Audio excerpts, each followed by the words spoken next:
Auzubillahiminash-shaytanir-rajeem. Bismillahir-rahmanir-rahim. Assalamu alaikum and a very good morning to all of you. I hope you are doing well. Today's lecture will consist of our third and final part of Unit 37. So starting with a hadith, Innamal a'malu bin-niyat. तमाम आमाल का दारोमदार नियत पर है. जितनी हमारी अच्छी नियत होगी उतना अच्छा हमारे कामों का रिजल्ट आएगा. The last part will be consisting of the pox viruses and human papilloma viruses. By now we have covered the herpes viruses, and the family of herpes virus consisted of herpes simplex virus 1 and 2, varicella zoster, cytomegalovirus, Epstein-Barr virus and human herpes virus 8. Learning outcomes for today is, अच्छा यहाँ मैंने आपको एक छोटा सा task देना है या आपको एक छोटी सी ब्रेनस्टॉर्मिंग एक्सरसाइज देनी है. I just want to ask you that do the learning outcomes provide you certain benefit or are they beneficial when starting over a lecture? Like अब तक आप लोगों ने जितने भी मेरे लेक्चर्स लिए हैं, you must have come across with जो पहली हमारी दूसरी तीसरे नंबर की स्लाइड्स होती हैं, they are always consisting of the learning outcomes. Or what are the aims and objectives of sitting over here for 40 minutes? So do you find it beneficial? Learning outcomes की slide होनी चाहिए हर lecture के शुरू में. I would be obliged if you will write your answers on the Google Classroom along with your tomorrow's attentions. जो आप लोगों की कल की अटेंडेंस होगी उसमें आप कमेंट कर दें कि लर्निंग आउटकम्स बेनिफिशियल हैं या नहीं हैं. अगर बेनिफिशियल हैं तो क्यों हैं, और अगर नहीं उनको इंक्लूड करना तो उसकी क्या वजह है.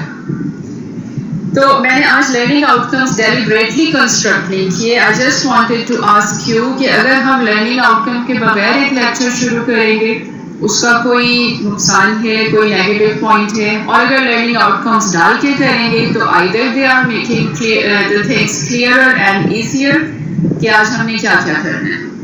So starting with pox virus, molluscum contagiosum and human papilloma virus. Name the members of pox virus family. आप एक चीज नोट करेंगे स्लाइड में कि जो फॉन्ट साइज है वो अनयूजुअली बड़ा है. It's bigger. So as the font size indicates, ये मैंने deliberately किया है. So you are going to remember that smallpox virus, vaccinia viruses, and molluscum contagiosum, they are large size viruses, and all of these are members of pox virus family. इस तस्वीर को देख के कोई चीज़ जहन में आ रही है, कोई चीज़ रिकॉल हो रही है, व्हाट इट लुक्स लाइक. और इसका हम लेफ्ट साइड से, let's have a look on this. Left side पे head, scalp, then the ears हैं, और उसके बाद फिर ये नोज जो है वो फ्लैटेंड हुई हुई है, आई बॉल्स और ये डिसअपियर हो गई हैं. बाकी ये आ गया ओरल कैविटी, माउथ, चीक्स पे, और ये जो मैंडिबुलर बोन है और जॉ के एरिया में ये देखें इसमें कुछ छोटे छोटे हमें नजर आ रही हैं, लेजन्स नजर आ रही हैं. And then comes the muscles of head and neck and sternocleidomastoid and rest of the. इसको देख के कोई डिजीज में आ रही है क्या, ये चीज कहाँ पे पाई जाती थी, स्पेसिफिक पिक्चर का कहाँ से ओरिजिन जो है वो अब तक हम पढ़ते आए हैं historically, and why the picture is being placed in the very first slides. Traces of smallpox pustules. Smallpox Urdu में क्या कहते हैं स्मॉलपॉक्स को? This is your second question to be answered tomorrow, right. तो अब आप लोग जब ये अपनी अटेंडेंस लगाएंगे, एक तो आपने बताना है कि स्मॉलपॉक्स को उर्दू में क्या कहते हैं, एक आपने बताना है कि construction of learning outcomes, is it necessary and are they beneficial, and if they are not necessary, so what is the negative point in that. Now, traces of smallpox pustules, they were found on the head of a 3,000-year-old 3rd century before Christ mummy में ये पाए गए थे और ये थी फिरौन 5 की mummy. It is taken from World Health Organization, so I have got the reference. अगर आप WHO पे जाके टाइप करेंगे smallpox की हिस्ट्री सारी आपके पास आ जाएगी. I have taken this history from WHO and CDC guidelines. तो सबसे जो पुरानी हमारे पास ये दरियाफ्त हुए थे स्मॉल पॉक्स, ये हमने हमारे से पहले वाले जो लोग थे उन्होंने देखे थे मम्मीज की 3rd century before Christ in Egypt and in 4th century in China. Historically उनके पास evidences हैं which they have got until today. Name the diseases that has been eradicated from the planet. Could you name any diseases that have been eradicated so far from the planet? And if yes, if you know any disease, how the eradication was achieved? यहाँ हम देखते हैं right side पे World Health Organization smallpox was declared as zero on 1979, 26th of October 1979. So smallpox is the disease that has been eradicated from our planet, and how the eradication was achieved. इसमें अगर हम history पढ़ते हैं WHO में, तो 1960s से पहले smallpox was like spread on all over the continents. उसके बाद 1966 में WHO ने एक कैंपेन चलाई, वर्ल्ड वाइड कैंपेन, जिसमें वैक्सीनेशन उन्होंने इंट्रोड्यूस कराई थी, बट इट फेल्ड. 67 में दोबारा से ये कैंपेन चली थी और सारे लोगों ने इसको ऑप्ट किया था. And in our planet the world the earth 1977 में लास्ट केस सोमालिया में रिकॉर्ड किया गया. So after 1977 there is not a single case of smallpox, alhamdulillah, by the grace of Allah and the successful implementation of the vaccination program. Left side पे हम देख रहे हैं एक साइंटिस्ट की picture, that is Edward Jenner. And Edward Jenner was the scientist who introduced the implementation of this vaccination on the worldwide area.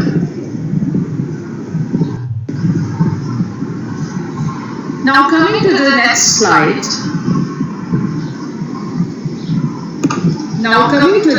slide. That is left side पे देखिए, this is ये जो स्मॉल चाइल्ड है, this is named as Rahima Bano and she belong from Bangladesh. This was a case that was recorded in 1975 in Bangladesh. और जैसे ये case पता चला था, वहाँ पे जो लोकल हेल्थ अथॉरिटीज थी, लोकल डिस्ट्रिक्ट गवर्नमेंट थी, उन्होंने विद इन सर्टेन माइल्स वहाँ पे कैंपेन शुरू की थी जिसमें वैक्सीनेशन इंट्रोड्यूस कर दी गई. There was a second person who was named as Ali Malin, and Ali Malin was a cook at a hospital in Somalia.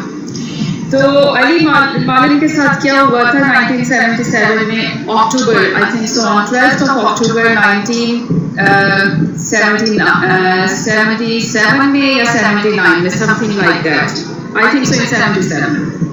ये 2 मरीज लेके गया एक गाड़ी में, हॉस्पिटल से क्लिनिक में लेके गया या घरों से उनको हॉस्पिटल में लेके आया. इसने कॉन्ट्रैक्ट किया था स्मॉलपॉक्स. 12 अक्टूबर को इसने गाड़ी ड्राइव की है या उन पेशेंट्स के साथ बैठा है एज अटेंडेंट, और 26 अक्टूबर को इसको फीवर और साथ में बाकी चीजें शुरू हो गई. The last lady who died of smallpox was Parker. She was a medical photographer at the University of Birmingham, England. 1978 में इनको हुआ था and she was the last lady who left this world due to the disease caused by smallpox virus. कुछ अर्सा पहले तक world में 4 जगहों पे ये smallpox का वायरस जो है ये प्रिजर्व किया गया. And what were those places? They were England, South Africa, Georgia and Russia. लेकिन after 1980s अब इस दुनिया में सिर्फ 2 ऐसी प्लेसेस हैं जहाँ पे स्मॉल पॉक्स का वायरस बड़ा लिमिटेड रिजर्व किया हुआ है. One is Georgia CDC and the other is Vector Institute that is related with the viruses and their borne diseases, and it is located in Russia. Coming to the smallpox virus or varicella virus. Now what are they? So the important properties started with brick-shaped particles होते हैं, large size होता है इनका, linear double-stranded DNA होगा, disc-shaped core होता है that is surrounded by a double membrane and a lipoprotein envelope. The DNA-dependent RNA polymerase is present there और ये replicate करता है साइटोप्लाज्म में.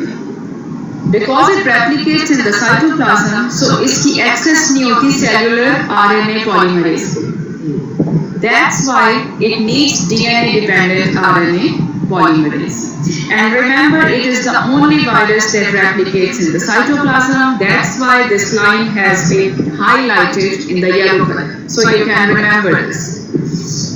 इसकी सिर्फ एक सीरोटाइप होती है और ह्यूमन रेजर्वॉयर्स हैं. बाकी कुछ वायरसेस होते हैं, पॉक्स वायरस है, मंकी पॉक्स वायरसेस हैं, ये जो है एनिमल ओरिजिन के होते हैं. लेकिन ये जो था ना हमारा स्मॉल पॉक्स वायरस या वेरिकोला वायरस, इसके जो ह्यूमन्स थे वो they were only the reservoirs. So these are the important properties. The replication occurs in cytoplasm. Replication इसकी होती है साइटोप्लाज्म. अच्छा, इससे पहले हम ट्रांसमिशन का देख लेते हैं. ट्रांसमिशन रेस्पिरेटरी एरोसोल्स होते हैं या डायरेक्ट कांटेक्ट होते हैं. फॉर इंस्टेंस फोमाइट्स में हो गए, बैड लिनन में हो गए. आगे जाके हम मजीद देख लेंगे ट्रांसमिशन कैसे होती है. रेप्लिकेशन देखते हैं साइटोप्लाज्म में होगी, starting with a viral attachment, उसके बाद अनकोटिंग हुई, DNA डिपेंडेंट RNA पॉलीमरेज इसको चाहिए होता है. Then there are synthesis of early messenger RNA, early proteins बनेंगी, late proteins बनेंगी, virons जो है वो assemble होंगे, line up होंगे, and they envelop by budding from the cell membrane. अब आगे देखिए सारे steps जो हैं ये साइटोप्लाज्म में carry out होंगे. So budding होगी सेल की और envelope जो है ये cell membrane से acquire करेंगे. Which is unusual step in the above points? कौन सा unusual steps है DNA viruses के लिए? The unusual step is replication in the cytoplasm, and this is the only virus that replicates in cytoplasm. Here comes the transmission. Smallpox transmit कैसे होता था? By respiratory aerosols, by coming in contact with skin lesions, fomites, bad linen हो गए, clotting हो गई. Somalia में अक्टूबर 1977 Ali who was the cook at a hospital, मैंने आपको बताया वो 2 पेशेंट्स लेके गया था, या तो घर से लेके आया था या हॉस्पिटल से घर. उसको अब ये स्किन लेजन्स के थ्रू भी हो सकता है, contact by direct contact in coming with the patients. Upper respiratory tract से वायरस एंटर होगा. It will involve the lymph nodes and regional lymphadenopathy. It will enter the blood. Internal organs will be affected, and then from internal organs it will again re-enter the blood. तो ये पहले primary वायरीमिया करेगा और जब ये दोबारा री-एंटर होता है ब्लड में तो सेकेंडरी वायरीमिया होगा. The skin will be affected. There are specific rashes और डैमेज जो होता है स्किन को वो होता है बाय साइटोटॉक्सिक T cells. अगर किसी को डिजीज हो जाए तो उसकी इम्यूनिटी लाइफ लॉन्ग होती थी, और जब वहाँ वैक्सीनेशन करते थे तो vaccination was providing the immunity up to 10 years. How the patient will be presenting? Incubation period होता है इसका 7 to 14 days, and the patient will be presenting with fever and malaise. जैसे हमने केस में देखा है जो अली थे सोमालिया के, 12th October was the day when he was carrying or he came in contact with 2 patients of smallpox, and 26th October ठीक आप देखिए 14 दिन बाद उनको फीवर हो गया. फीवर के साथ non specific sign and symptoms होती हैं वायरल डिजीजेस की, लेथार्जी है, मलेरिया है, माइल्जियास हैं, बॉडी एक्स एंड पेन्स हैं. Then rash. रैश क्या होता है? Centrifugal distribution. And what is meant by centrifugal distribution? The rash appears on the face and extremities. Trunk पे इतना ज्यादा नहीं होता. What we have studied so far is you can recall the varicella zoster virus rash, फिर हमने पढ़ा था herpes simplex का, और ये वाला जो है smallpox का, इसका है centrifugal distribution, like involving the face and extremities as compared to the trunk. इसमें रैश पहले मैक्यूल्स होंगे, then they will develop into papules and vesicles, फिर pustules बनेंगे, and eventually within 3 weeks वो आप एक crusting आ जाएगी, dry हो जाएगी. So all these things they are going to be like minimizing after 3 weeks. Day 0 से शुरू होगा, 7 to 14 days, fever, malaise, rash, उसके बाद उसकी आगे development into macules, papules, eruption into vesicles, pustules, and then drying up with the formation of crusts. The lab diagnosis will be carried out. Obviously, clinical picture एक इसकी बहुत specific होगी. Cell culture कर सकते हैं हम, और we can detect the viral antigens in vesicular fluid by immunofluorescent tests. What preventive measures eradicated the disease globally? कौन सी ऐसी preventive measures थी जिन्होंने इस disease को globally eradicate किया? जो पहले शुरू हुई थी, जो हमने एडवर्ड साहब की बात की थी, जब उन्होंने वैक्सीनेशन स्टार्ट की थी, he started with the vaccination of cowpox virus. Cowpox virus की वैक्सीनेशन शुरू हुई थी, लेकिन जब ग्लोबली हर जगह डिसेमिनेट हो गई और इम्प्लीमेंट हुआ, तो वैक्सीन जो है वो डालते थे.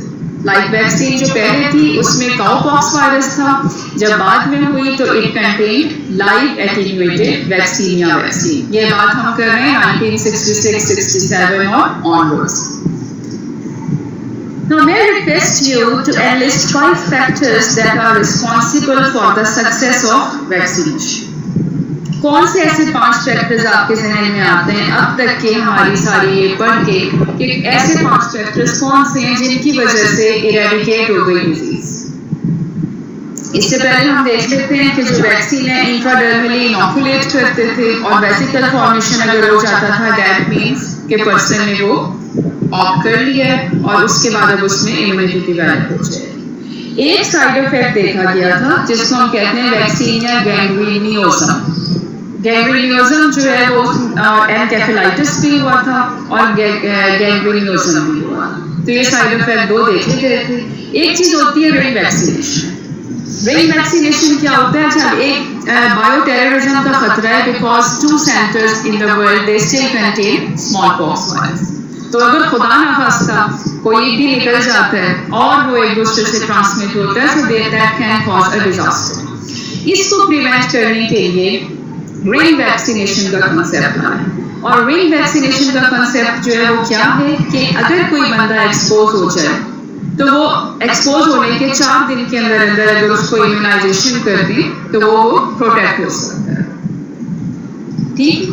अब ये होगा कि अगर खुदा ना खास्ता कोई अटैक होता है और हमें पता है कि मिलिट्री के पीपल उससे एक्सपोज हो सकते हैं, या डायरेक्ट कांटेक्ट में फॉर इंस्टेंस हॉस्पिटल स्टाफ है, डॉक्टर्स हैं, नर्सेस हैं, पैरामेडिकल्स हैं, वो लोग आ सकते हैं. तो उसमें हम क्या करेंगे कि हम उन लोगों को इम्यूनाइजेशन कर सकते हैं, और फिर आगे जो उनके डायरेक्ट कांटेक्ट में उनको immunization and so on and so forth. So the immunization will carry out in a form of ring. Right. जो लोग कांटेक्ट में आते जाएंगे वो वैक्सीनेशन उनको मिलती जाएगी और वो इम्यूनाइजेशन होते जाएंगे.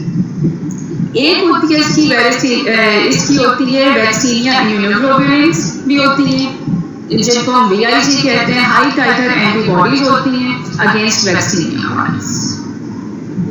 Right. So far we have covered the smallpox virus, and alhamdulillah that has been eradicated from the world, and there is no more inshallah danger of smallpox. You have to answer 2 questions. एक ये था कि smallpox को उर्दू में क्या कहते हैं, दूसरा वो learning outcome से related है. molluscum contagiosum virus. Coming to molluscum contagiosum virus. अच्छा, आपने एक चीज नोट की, what is the difference in writing the names of the viruses and the names of the bacteria? बल्कि ये क्वेश्चन हम यहाँ कर लेते हैं, along with your attendance you are going to mark the question, answer the question. इसमें ये है कि बैक्टीरिया को जब हम लिखते हैं उसको कैसे लिखते हैं, बैक्टीरिया का नेम, और वायरसेस का कैसे लिखते हैं. Molluscum contagiosum virus, they causes pinkish flesh color peculiar skin lesions जो कि बहुत छोटी होती हैं, 2 to 5 मिलीमीटर. पेनलेस होंगी, कोई इचिंग नहीं होगी, नॉन इन्फ्लेम्ड है, पेशेंट इचिंग की कंप्लेंट नहीं करेगा, प्रोराइटिस नहीं होगा. They can occur on the face, eyes, trunk और genital areas. कप शेप होती है और हल्की सी अम्प्लिकेटेड होती है. आप देखेंगे साइड पे से थोड़ी नैरो और बीच में से थोड़ी सी उठी हुई. They consist of hyperplastic epithelial cells जिनके अंदर साइटोप्लाज्मिक intrusion bodies होंगी. And they are acquired by, this virus is acquired by direct, close contact, sexual contact, skin to skin contact. The diagnosis is made clinically and the treatment of such patient is by giving them Cidofovir, curettage कर सकते हैं, या by applying liquid nitrogen. So coming and moving towards end of our lecture, I would like to ask you, name the enveloped and non-enveloped DNA viruses. When we started our yesterday's lecture, तो उसमें ये slide दी गई थी कि इनमें से enveloped viruses कौन से हैं और non-enveloped viruses कौन से. So moving towards, अब तक हमने ये सारे cytomegalo, Epstein Barr, human herpes, pox, smallpox, molluscum contagiosum कर लिए. We are left with the non-enveloped DNA viruses and that consists of human papillomavirus, adenovirus and parvovirus. अब इनमें से जो non-enveloped viruses हैं, इनमें से जो human papillomavirus है वो करता है skin lesions. एडिनो और पैरोवायरस को हम आने वाले दिनों में इंशाल्लाह in their respective chapters we will try to cover them up. So adeno, papillomavirus and parvovirus. Today we will cover the papillomavirus or human papillomavirus.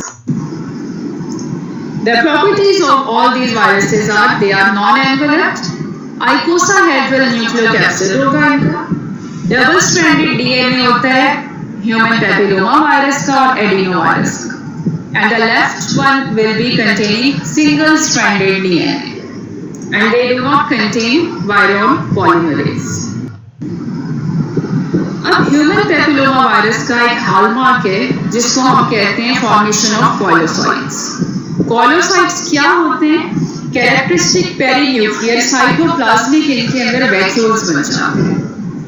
और ये अब देखिए एक सेल के अंदर ये देखिए साइटोप्लाज्म में और ये एक वैक्यूल सा बना हुआ है. इनको कहते हैं हम पॉलिसाइट्स और ये हॉलमार्क होते हैं बाय दीस वायरसेस. पैपिलोमा वायरस करता है स्क्वेमस एपिथेलियल सेल्स को इन्फेक्ट करता है और उसके बाद उनके अंदर पेरीन्यूक्लियर के इर्द-गिर्द एक साइटोप्लाज्मिक वैक्यूल बना देता है. आप देखिए साइटोप्लाज्म और न्यूक्लियस का रेशियो जो है आपको डिस्टर्ब नजर आ रहा होगा. On the basis of DNA restriction fragment analysis, there are 100 types of human papillomavirus.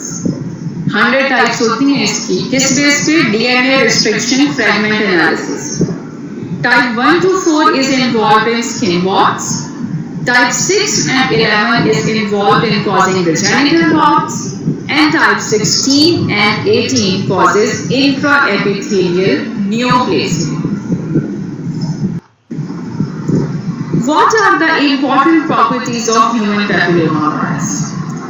They are causative agent of papillomas or benign tumors.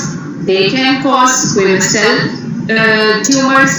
Warts cause करते हैं जिनको हम skin tags भी बोलते हैं. And type 16 and 18 is associated with carcinoma of the genital tract. अब इनके पास कुछ certain proteins होती हैं, कुछ genes होती हैं. इनके पास होती है 7 अर्ली जीन्स E1 से लेके E7 तक और इनके पास 2 लेट जीन्स होती हैं L1 और L2. अब अर्ली जीन में से E6 और E7 that is involve with carcinoma. 100 types हैं इसकी. डीएनए रिस्ट्रिक्शन फ्रैगमेंट एनालिसिस पे ये हम पीछे पढ़ चुके हैं. ह्यूमन पैपिलोमा वायरस 1 से लेके 4 तक स्किन की डिजीजेस करता है. 6 to 11 जेनिटल वॉर्ड्स में करता है और 30 टाइप्स हैं इसकी जो जेनिटल ट्रैक्ट को इन्फेक्ट करती है। अब एक नजर डालते हैं इस पिक्चर पे, इसमें देख लेते हैं हम कि अनइन्फेक्टेड स्क्वेमस एपिथेलियम की क्या पिक्चर है, और अगर ह्यूमन पेपिलोमा वायरस से इन्फेक्ट हो जाए स्क्वेमस एपिथेलियम पे, आप ये देखिए नीचे से शुरू करें dermis and then comes the basal layer. तो वायरस जो है वो बेसल लेयर वाले सेल्स को इन्फेक्ट करना शुरू करता है, मैच्योर होता है, उसके बाद ऊपर जाते हुए असेंबल होता है।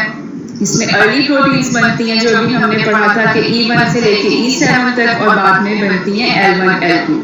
वायरस असेंबल होता है, जीनोम की एम्प्लीफिकेशन होगी, एस्टेब्लिशमेंट होगी उसकी, और मेंटेन करेगा वो अपनी बाकी सुपरफिशियल लेयर्स की तरफ। रेप्लिकेशन के स्टेप्स क्या हैं? After attachment and uncoating genome DNA जो है वो न्यूक्लियस की तरफ जाता है, होस्ट सेल आरएनए पॉलीमरेज की मदद से सिंथेसाइज करता है मैसेंजर आरएनए। E1 जो प्रोटीन थी that acts as a helicase and E2 acts as a transcriptional activator। उसके बाद लेट मैसेंजर आरएनए जो है वो क्या एनकोड करते हैं? L1 और L2 जो हमारी लेट जीन्स बन रही है या लेट प्रोटीन्स थी। L1 किस चीज में मदद देती है? Self assemble into capsids in vitro, capsids बनाने में मदद देती है। L2 क्या करती है? पैकेजिंग करनी शुरू करती है जीनोम डीएनए को प्रोजेनी वायरस में, और फिर uncoating of the genome in next infected cells. तो attachment, uncoating, late messenger RNA, formation of E1, E2 and L1 and L2। यहाँ से समझ लेते हैं life cycle of human papilloma virus. अब आप ये देखें कि वायरस जो है वो इन्वेड करता है एपिथेलियल सेल्स को, इन्फेक्ट करेगा बेसल सेल्स को, उसके बाद मजीद एपिथेलियल सेल्स में प्रोलिफरेट करेगा and there the viral replication will be carried on. Starting from here, अब राइट साइड पे एरो देखें, 0 वीक से लेके 6 to 12 वीक्स में यहाँ पे क्या क्या होगा। इसमें देखिए वायरस इन्फेक्ट करता है प्रिमिटिव बेसल केराटिनोसाइट्स, उसके बाद वायरस और सेल रेप्लिकेट करते हैं, E1 E2 होता है, वायरल डीएनए एम्प्लीफिकेशन होती है, आगे प्रोटीन्स बनती हैं, अर्ली प्रोटीन्स हैं, लेट प्रोटीन्स हैं, और ये देखिए जो जो ऊपर जाते जाते हैं तो वायरस पार्टिकल्स असेंबल होते हैं। नेक्स्ट डायग्राम कंसिस्ट ऑफ, ये देखिए ह्यूमन पेपिलोमा वायरस की लाइफ साइकिल एक और आ गई है। अगेन बेसल लेयर, उसके बाद फिर सुप्रा बेसल लेयर्स, और फिर आएगा epidermis. Infection established in basal epithelial layer, जहां पे वायरल जो है वो जीनोम मेंटेन होती है, रेप्लिकेशन सुप्रा बेसल सेल्स लेयर्स में होगी, और उसके बाद फिर इन्फेक्शन जो है वो लॉन्ग लास्टिंग करती रहेगी। This is the clinical picture of human papilloma virus. Left side पे आप देखें ये स्किन वॉर्ड्स हैं, और राइट साइड पे अगर आप टाइप करेंगे गूगल पे ट्री मैन, तो ये एक आदमी है, इनकी कहानी जो है सारी गूगल पे लिखी हुई है। ये was I think so based in Indonesia और मलेशिया, और उनको ये वाज, इसको कहते थे ट्री मैन। इनके देखिए आप स्किन लेयर्स और ये सारे लिम्स वगैरह किस बुरी तरह इन्वॉल्व हुए। Coming to the transmission, clinical features, lab diagnosis and treatment. As we are moving towards, मजीद अब आगे जो चीजें हैं वो कॉम्प्लिकेटेड भी होगी, आगे इनको डिफरेंशिएट भी करना पड़ेगा। That's why I have created a new thing for you. मैंने टैबुलेट कर दिए ट्रांसमिशन कैसे होगी, फिर clinical features, lab diagnosis and treatment. Transmission is from skin to skin, micro abrasion हो, स्किन में कोई कट हो, वुंड हो, तो वहां से ये स्किन टू स्किन ट्रांसमिट हो जाएगा। And it is the most common STD, sexually transmitted disease. Mother से न्यूनेट में भी हो सकती है during the process of child birth, और वॉट्स हो सकते हैं न्यूनेट्स में in the mouth, respiratory tract और लेरिक्स। स्क्वेमस एपिथेलियल सेल्स को इन्फेक्ट करेगी, पेरीन्यूक्लियर साइटोप्लाज्मिक वैक्यूल बनाएगा जिसको हम कॉइलोसाइट्स कहते हैं। बेनाइन भी हो सकते हैं और कार्सिनोमा ऑफ जेनिटल ट्रैक्ट भी कर सकते हैं। इम्यूनोसप्रेस्ड इंडिविजुअल्स ऑब्वियसली ज्यादा अफेक्ट होंगे। Coming to the clinical features, the formation of skin tag हैं या वॉट्स हैं, पेपिलोमास हैं, स्किन एंड प्लांटर वॉट्स। अच्छा, पार्लर सर्कस में नहीं होते हैं, लेकिन प्लांटर वॉट्स देखे जाते हैं। जेनिटल एरिया में वॉट्स होंगे जिनको हम कंडाइलोमेटा एक्यूमिनेटा कहेंगे, और अगर लैरिंक्स में होंगे तो it will be called as laryngeal papilloma. Intraepithelial neoplasia भी कॉज करता है और ओरल कैविटी के कैंसर का भी पॉजिटिव एजेंट।